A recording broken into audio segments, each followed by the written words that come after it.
Hi, welcome to Chad's Silversmithing. Before we get too far into the video, if you wouldn't mind hitting the like button, that really helps to get my channel promoted, and I appreciate it.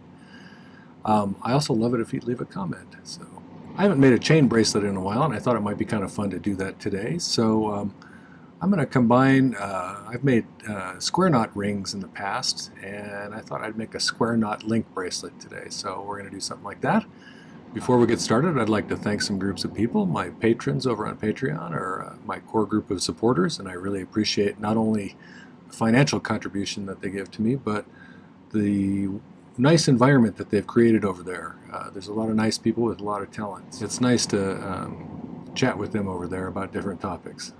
The other group is my YouTube subscribers. We just passed 11,600, 11,700. I've lost track. I think it's 11,700. Which is amazing, and I'm really pleased with the channel's growth. And I wanted to thank you all for the really nice comments, as well as the financial contributions, like the Buy Me a Coffee and the Super Thanks. That really helps with the rising cost of materials, so thank you for that. Okay, well, let's get started on this project.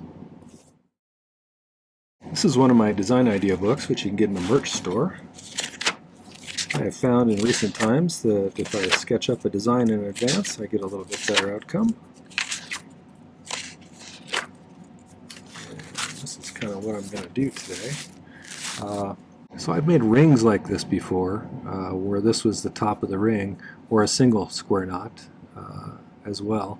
I thought it might be nice to make a link bracelet out of these. It didn't seem like it would be too hard to do this, so I thought I would. I chose to use 16 gauge sterling round wire for the links, and I think that's all I'm going to use in the whole piece. So I'm going to try and do kind of a hidden clasp underneath where it just kind of pops into place, so it looks like a continuous chain all the way around.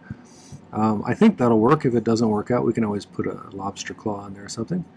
So I pulled a bunch of 16 gauge wire from some 14 that I had, since I didn't have any. And the overall length of the bracelet is going to be somewhere around 8 inches or 20 centimeters long. So in order to make each of these links, I need 3 pieces of 16 gauge round wire. This middle piece that's kind of barbell shaped, I guess, or infinity shaped, that is about 59 millimeters long. These 2 pieces on the end, I'm going to cut to 52 millimeters. I did a prototype one here to figure out if it would work. And then, so I'll cut 2 of those. And then we'll shape them and solder this middle one closed, and then we'll get these all connected together to make a link. I probably won't make you watch me make all of the links, because that would take a long time. We'll just do one link, and then I'll show you how to hook them together after I do the rest off camera. So this little ring between each one is also going to be 16 gauge round wire. We'll take a piece of 16 and wrap it around something about the appropriate size and just snip off the individual jump rings. And so I think we should be good. To start with, let's start making one of these links. This is kind of what we're going to end up with, that we're going to feed the other ones through, but this is a piece that's 59, I think it was, 59 millimeters. And so we're going to go ahead and solder that closed to start with, and then we'll shape it into the shape we need it to be. So I'm going to file the ends flat just a skosh. After I pulled this through the draw plate a few times to get it to 16 gauge, then I annealed it, which is to heat it up to the point where it softens it again. If you haven't been to my channel, I use primarily hard silver sheet solder, which looks like this. And I use liquid flux called Mighty Flux. I have some other types I'm going to try in the near future, since I have some from Pepe Tools. I am an affiliate of Pepe Tools as well, so if you're interested in getting some good tools, you should check out the link in my video description down below. Click on that and buy something, and it helps both Pepe Tools and me. So they have great rolling mills. You should check out their rolling mills. So, all right, so let's kind of shape this. I just really need to get these 2 ends lined up.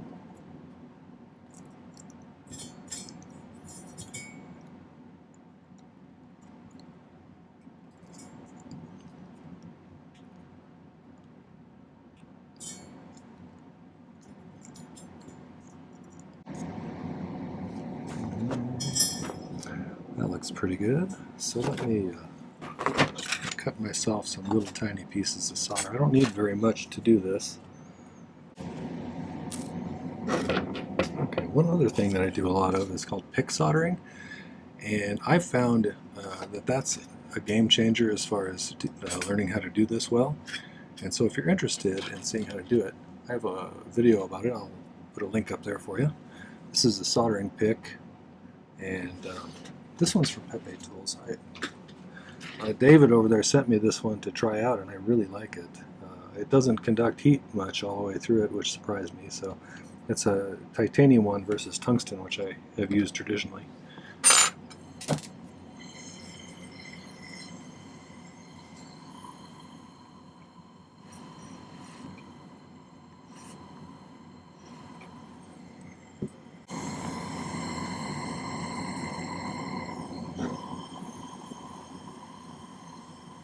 See, I picked up a little bit of solder there. Just heat this up to the soldering temperature and then just pop it on there. Makes it pretty easy to solder things once you've got the hang of it. Just last week I put out my first ebook, which is available on my merch store if you're interested. It's a guide to all of my 2023 videos. And it has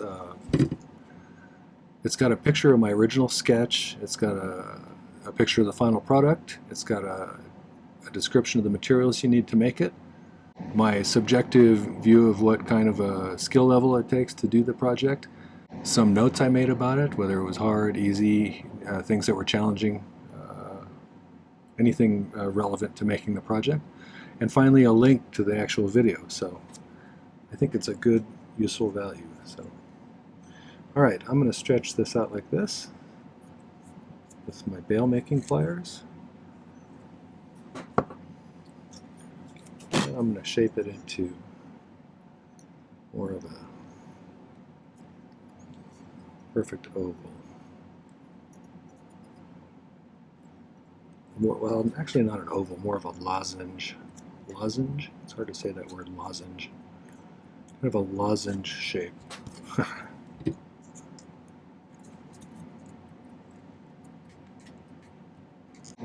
I'm going to need 6 or 7 of these, I think, to make it about 8 inches long.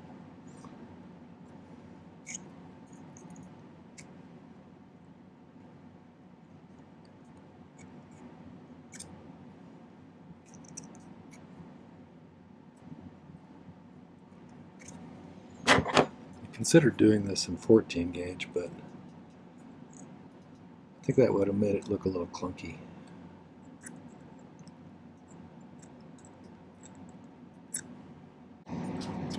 Good enough.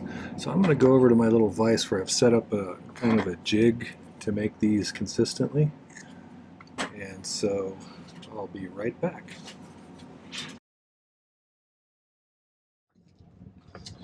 Okay, hopefully you can see what I did here. I took this little pin vise and I put a couple of stamps in that have a nice circumference on the stems, and then I spread them out to where I wanted them to be lengthwise, and then I'm going to use my chain nose pliers here. Just kind of pinch that together in the middle.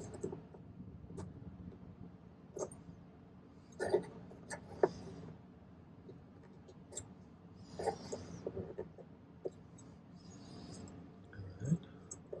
so I'll slide it off there. It's not perfect, but I can fine tune it once I get back over there. So let's go back over. Alright, let's do a little bit of shaping these slightly better.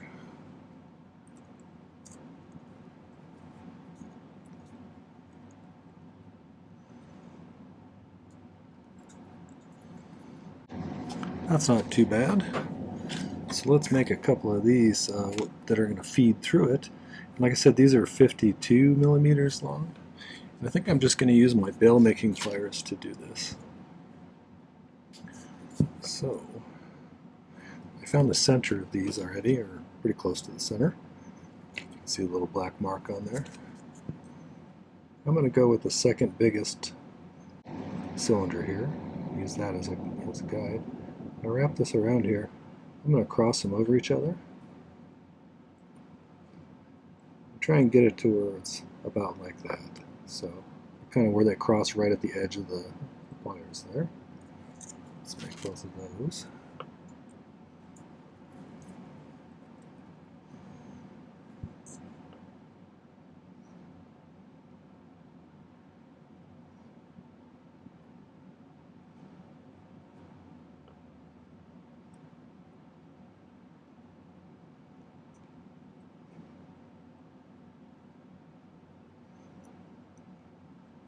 And I'm going to take my flat nose and I'm going to, right kind of where they come together, bend it back a little bit, and then do the same thing on this side.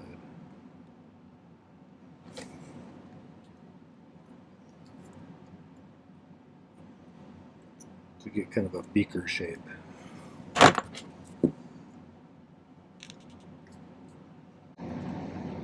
Is that the right term? Beaker? That's what it made me think of. Okay, so let's see if we can get the other one to look like that too.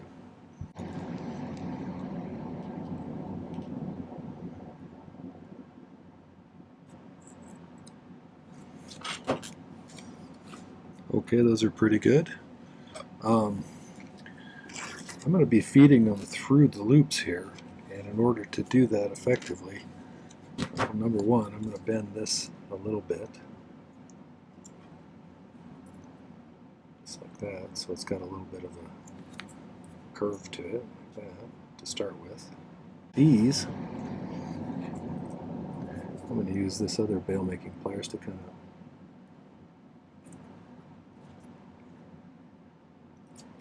curve them a little bit. I'm also going to curve this end here because in order to feed them through this, I'm going to need this to be almost a semicircle there. That.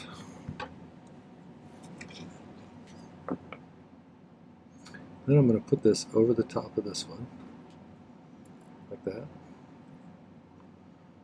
And then the side that's raised up like that, put that in there. It'll kind of create that square knot look, like that. And then while it's in there, I'm kind of holding it with my finger here to keep it in place. Bend this back.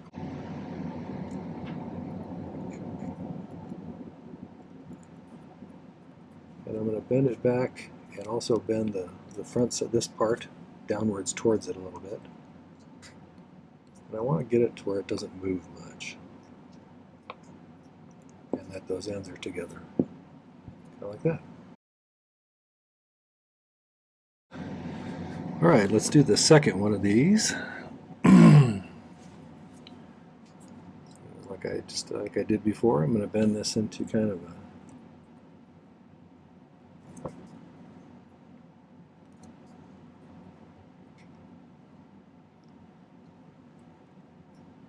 bit of a curve.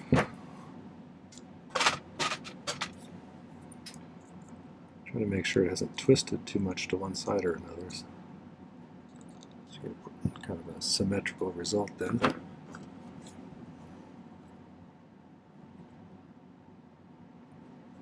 So on the other side here, we're going to pop it over.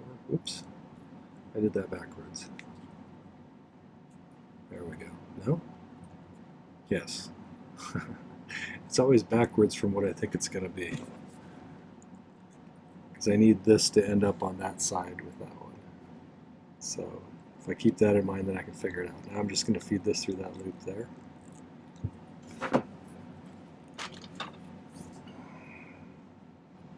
Get that kind of lined up like that. Bend that back. See how it's kind of coming together?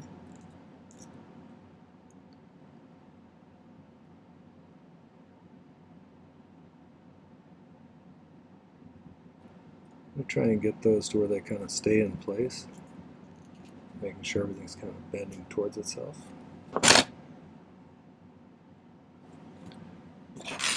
This one looks a little wide on this side, so I'm going to squeeze it a skosh.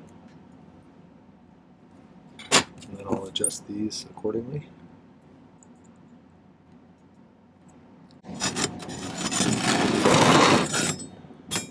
My next step is going to be all of these is I'm going to solder it in a few spots. I'm going to solder it in the middle here, and then I'm going to solder it here, here, here, and here. And then finally, I'm going to solder this end down. Or no, actually, I'm not going to solder that end down. I'm going to flip those around and solder them to the back side. Sorry. Let's make sure this is kind of where I want it to be. Might as well flux this thing up pretty good. Might as well.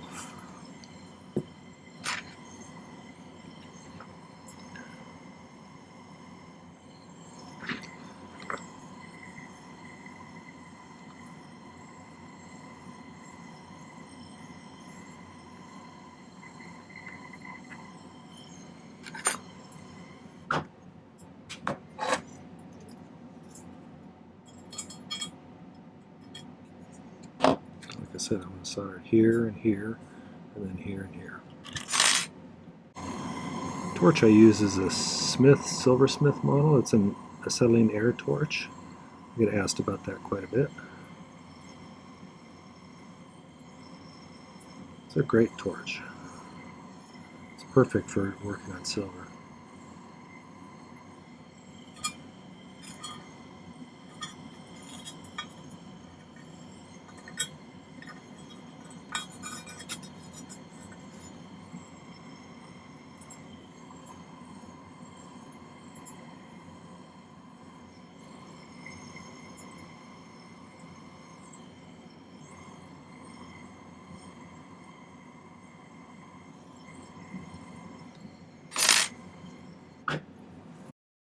Now, I'm going to make sure these are cut to the same length. They're pretty close.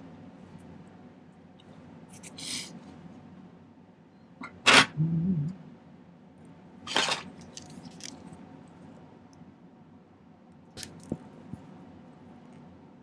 one's pretty even.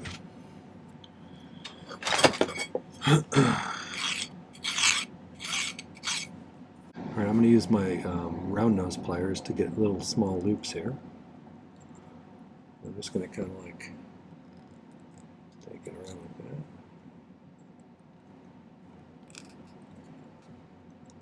Try to get it tucked way underneath there like that. And if you need to, you can, make some adjustments with these. But it'd be nice if they're touching under there so that I can solder them closed.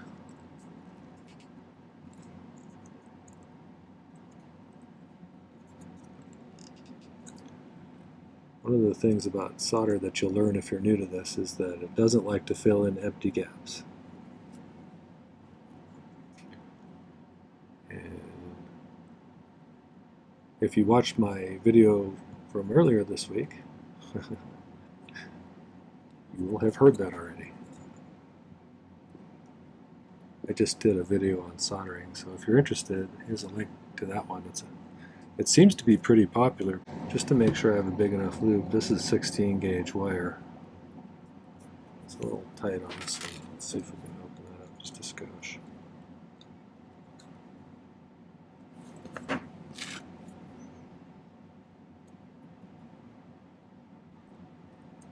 That's fine. Okay. See if we can solder those on the bottom now.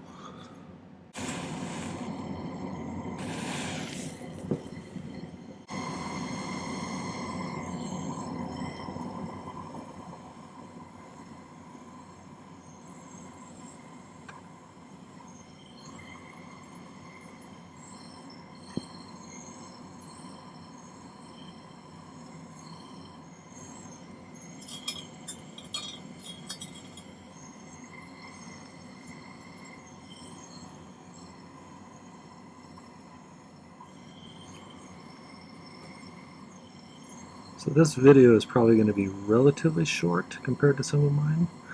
However, to make 6 or 7 of these links is going to take a little while. And so it may appear short, but the project's actually going to be a couple-hour project probably. Okay. So I think I got those. So I'm going to let those pickle for a little bit, and then we'll hook them together. So I fished these out of the pickle. I think I have one more in there still that was not quite pickled up. Neither of these perfectly, but good enough for soldering it together, I think. So they're going to go like this. You know, I use hard silver solder for most everything, but you don't have to. So I'm going to use hard on these rings at the end here, but if you want to use easy or some paste solder or whatever, that's fine. There's nothing wrong with that. But I need to make some rings. I think I decided on a size. That size there. If I remember right, that was that size right there on that. So let me wrap that around here.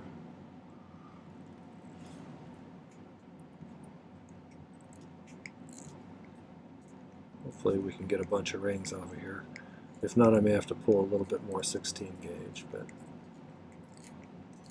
we'll see. I have a couple of more scraps laying around.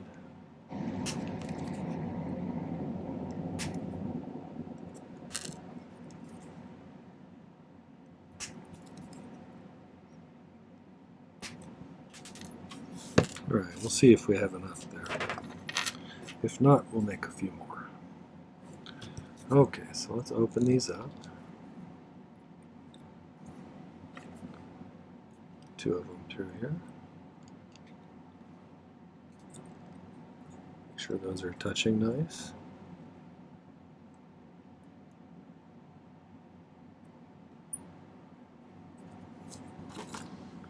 Good thing about this is one of the few times where you don't have to heat the entire piece, because I'm just soldering this ring and I don't really want any solder to flow anywhere else. So if I focus the heat just on the ring, I should be pretty good.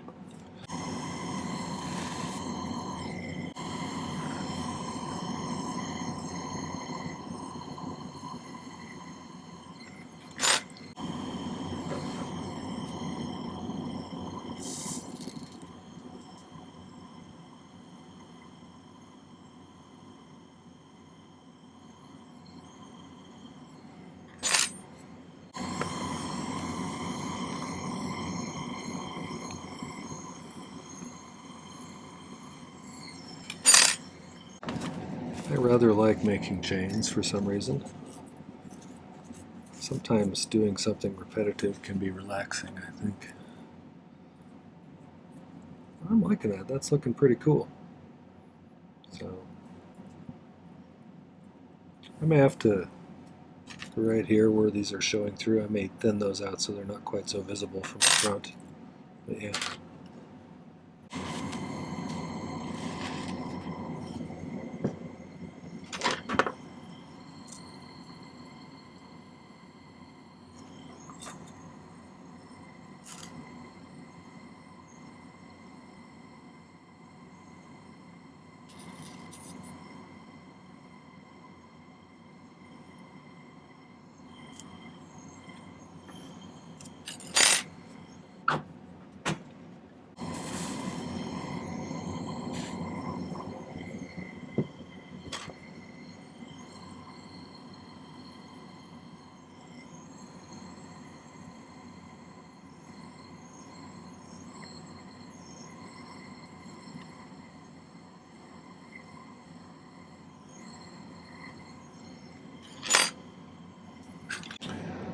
Okay, I need to make one more ring, and let me find a little piece I have left.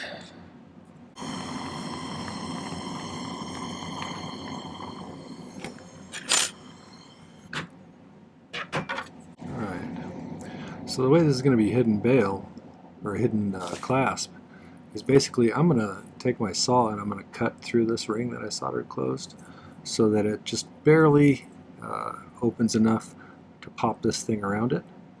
And we should be able to pop it in there and it'll look like a complete bracelet all the way around. And if I file it just right, it'll be unlikely to come loose. So it's going to be kind of a tight fit, but we'll pop it in this way and then turn it this way. It should be pretty secure. So But I'm going to let that pickle, and I'm going to polish it before I probably do that, or I might do that before I polish it. But either way, I'll be back in a bit with a finished product for you.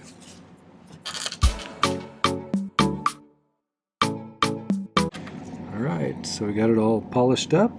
Might still have a little bit of polishing compound on there. Sometimes it's hard to get out of the nooks and crannies of something like this.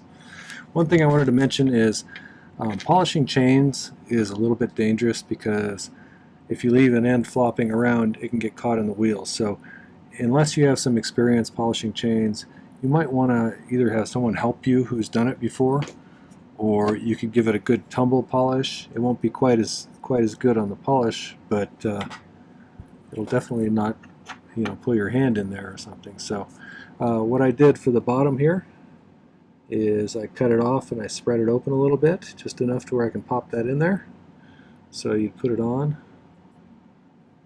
hook that over like that, and then you can't see it.